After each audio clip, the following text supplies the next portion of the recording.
Bonjour chers élèves, nous poursuivons notre cours toujours sur les nombres décimaux. Aujourd'hui, nous allons voir la somme des nombres décimaux. À l'issue de ce cours, vous devez être capable de calculer la somme de deux nombres décimaux. C'est quoi la somme de deux nombres décimaux? Faire la somme de deux nombres décimaux, ça revient à additionner deux nombres décimaux. On va prendre un exemple.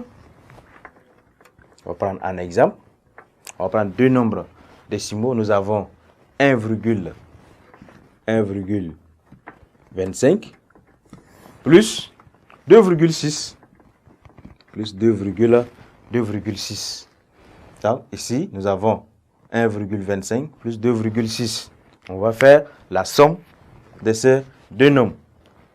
Pour faire la somme de ces nombres, on va faire la disposition pratique. Ça fait donc 1,25 et 2,6. Qu'est-ce que vous constatez ici? Les virgules sous les virgules, la partie entière sous la partie entière, la partie décimale sur la partie décimale. Et nous avons vu dans les leçons précédentes qu'on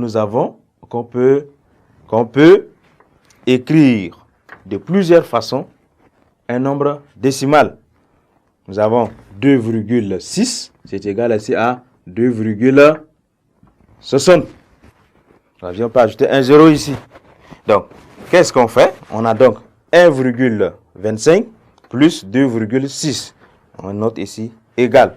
Et on fait la somme.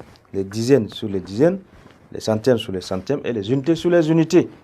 Nous avons donc 5 plus 0, c'est égal ici à 5. Nous avons 2 plus 6, ça nous fait donc 8. Après, on a fini avec la partie décimale, on passe à la partie entière. Avant de passer à la partie entière, on place la virgule. On a donc 1 plus 2, ça nous fait donc 3. Donc, si on additionne 1,25 à 2,6, on obtient donc un nombre décimal. Et ce nombre décimal, ça fait donc 3,85. Comment on peut pratiquement faire la somme ou bien l'addition de deux nombres décimaux? Donc, on va aller en remarque. Remarque. Je vous demanderai de prendre le bic et le cahier. On va noter la remarque. Pour effectuer une addition des nombres décimaux, il faut veiller à aligner la partie entière sur la partie entière, la partie décimale sur la partie décimale, la virgule sur la virgule, bien sûr, sur la virgule. Pour les parties décimales, il faut veiller à ce que les chiffres des dizaines soient sur les dizaines, les centièmes sur les centièmes, les millièmes sur les millièmes, etc. Il ne faut pas oublier les retenues s'il y en a.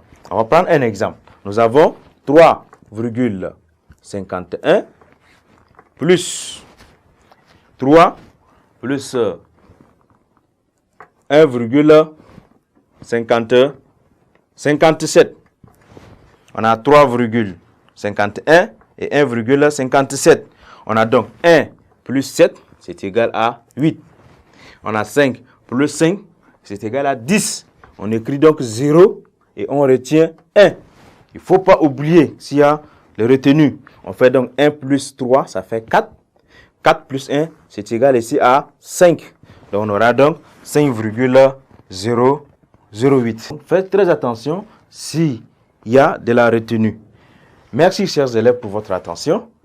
Au revoir et à la séance prochaine.